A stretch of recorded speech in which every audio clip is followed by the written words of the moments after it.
हम इस वक्त करावल नगर चौक पर हैं और ये कुछ गाड़ियों के निशान आपको दिखेंगे, लेकिन भयावह मंजर इसके आगे है, जहाँ पे मानो सैकड़ों गाड़ियों को आग के हवाले कर दिया गया और ये गाड़ियाँ अब भी सड़कों पर मौजूद हैं, लेकिन आवाजाही चल रही है जैसे तैसे सड़कों के बीच से और अगल बगल से जहाँ से रास्ते मिल रहे हैं। इस तरीके से गाड़ियों को आग के हवाले किया गया है। वो तांडव, वो मंजर का गवाह मैं खुद भी हूँ, क्योंकि उस रात इस रास्ते से गुजरना हुआ था जहाँ पे जगह जगह गाड़ियाँ जली हुई थी। जो यहाँ से गुजर रहे लोग थे, जो हिंसा के शिकार हुए, जो लोग यहाँ पे लाठी डंडे रॉड लिए हुए खड़े थे, जो आगजनी को अंजाम दे रहे थे, उन्होंने इसको अंजाम दिया है। और किस तरीके से अंजाम दिया है, वो भयावह मंजर अब भी यहाँ पे बरकरार है। वो तस्वीर यहाँ पे अब भी डराती है। असर तमाम समुदाय पर है। आप लोगों को कितनी दिक्कत आई जाने आने में? बहुत ज्यादा, बहुत दिक्कत आ रही है। अब वहाँ से बदल के यहाँ आए, पैदल चल रहे हैं। पैदल चल रहे हैं। काफी 2-3 दिन तो उधर से घूम करके चला गया, ड्यूटी पे 11-12 बजे पहुँच रहे हैं। बहुत इतनी परेशानी हो रही है कि हद से ज्यादा। कि यहाँ पर ये पूरी बैरिकेडिंग की गई है और ये एहतियातन की गई है ताकि जो दिल्ली दंगे की आग में झुलस रही थी, उससे किसी तरीके से उसकी आग की चपेट उत्तर प्रदेश तक न पहुंचे, इसलिए इस सीमा को सील किया गया है। लड़के वाले बाराती लेकर आते हैं, लेकिन हमारे साथ एक ऐसा परिवार है, लड़की का परिवार, जो खुद वो बाराती लेकर जा रहे हैं। दरअसल यही वो लड़की हैं जिनकी शादी होनी है, लेकिन लड़की वाले एक तरीके से बारात लेकर जा रहे हैं।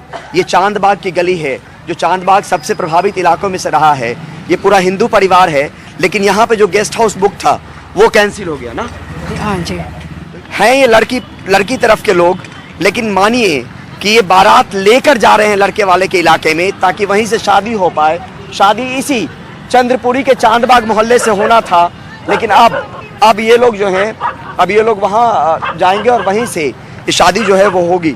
खर्चा कितना बढ़ गया होगा सर आपका? आप लड़की के कौन हैं? जस्ट डबल, मैं मामा हूँ। लड़की के मामा हैं। जस्ट डबल प्रॉब्लम भी है और जस्ट डबल। अचानक दूसरी जगह तैयारी कर रहे हैं, प्रॉब्लम तो होनी है। इनका आरोप है कि पुलिस ने इनका ये हाल किया है और उनसे समझने की कोशिश करते हैं। रुबीना, ये जो कहाँ पे चोट है और ये चोट कैसे लगी हो, बताइए। मेरा पैर मुड़ गया, फिर जब मैं वहाँ से भागी तो पुलिस वाले ने मुझे घेर लिया। पुलिस वाले ने जब मुझे घेरा, मेरे पेट पे डंडा मारना चाहा। अब मैंने कहा मुझे मारो मत सर आप। तो कहने लगे अभी मैं तुम्हें पूरी आज़ादी दिलाता हूँ। मैंने सर मेरी कोई गलती नहीं है, आप मुझे क्यों मार रहे हो? उन्होंने मेरे पैर में पहले डंडा मारा, मैं गिर गई। आपने बताया कि आप प्रेग्नेंट भी हैं। जब मैं गिरी तो मैंने बोला उनसे भी मेरी 3 मंथ प्रेगनेंसी, आप मुझे मत मारो। फिर वो मुझे गाली बकने लगा। फिर मैं जब गाली उसने बकी तो मैंने अपने आप को बचाने की कोशिश करी, तो मैं तिरछी हो गई। जब उस आदमी को फ़र्क नहीं पड़ रहा मैं कैसी हाल में हूँ कैसे, तो उसने मुझे मेरे पैर मेरा सूजा हुआ है पूरा पैर में, और ऐसे बदन पे पूरे डंडे पूरे बरसात। इससे बड़ी ईंट थी जो उसने मेरे बाकायदा पूरे नजदीक से आकर मुझे मारा। पुलिस ने मतलब दंगाई अगर कुछ करे तो समझ में आता है, लेकिन पुलिस वालों ने डंडे से मारे और ईंट आपके सर पे मार दिया। पुलिस वालों ने मारा, मेरे को यही समझ में नहीं आया कि पुलिस वाले हमारी रक्षा कर रहे थे कि वहाँ पे दंगा फैला रहे थे। हमारे साथ शादीशुदा ऐसा नया जोड़ा है जिनकी शादी दंगे के बीच में ही हुई, जब हिंसा भड़क रही थी। चांदबाग पूरा मुस्लिम बहुल इलाका है, हिंदू फैमिली बहुत कम है।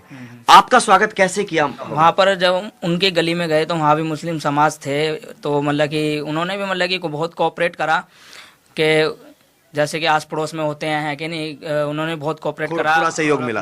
तो ये आपसी सौहार्द का वातावरण का निर्माण बना, जिसकी जरूरत है दिल्ली को फिलहाल। उन्होंने मतलब अपनी गली की लड़की को सपोर्ट दिया कि इस लड़की की शादी थी और 1 दिन 2 दिन पहले मतलब अचानक से ये सब चीज दंगे वगैरह होने लग गए, तो मतलब उन्होंने अपना यही कहा कि अपनी लड़की सही सलामत विदा हो जाए और जैसे मौका लगे वैसी मतलब शादी शुदी हुई। और ये अच्छी चीज है, और ऐसी ही कहानी के जरिए हम ये कोशिश कर रहे हैं कि दिल्ली की बिगड़ी हुई सूरत संभले, सुधरे। दंगे के मायूसी खबरों के बीच नदीम सैफी के घर नन्ही परी के तौर पे एक उम्मीद आई है, लेकिन उम्मीद का रास्ता बहुत आसान नहीं था। उनको बहुत ज़्यादा पेन हो रहा था। मैंने एम्बुलेंस के लिए ट्राई करा, इवन मैंने 3 बारी पुलिस को भी कॉल करी, मेरे पास रेफरेंस नंबर भी है, उनका एसएमएस आया, लेकिन मेरे पास हेल्प कोई नहीं आई। जब 2 बजे के आसपास बहुत ज़्यादा पेन होने लगा और बर्दाश्त नहीं हो रहा था, तो मुझे पता चला यहीं पर एक करीब में एक दाई हैं।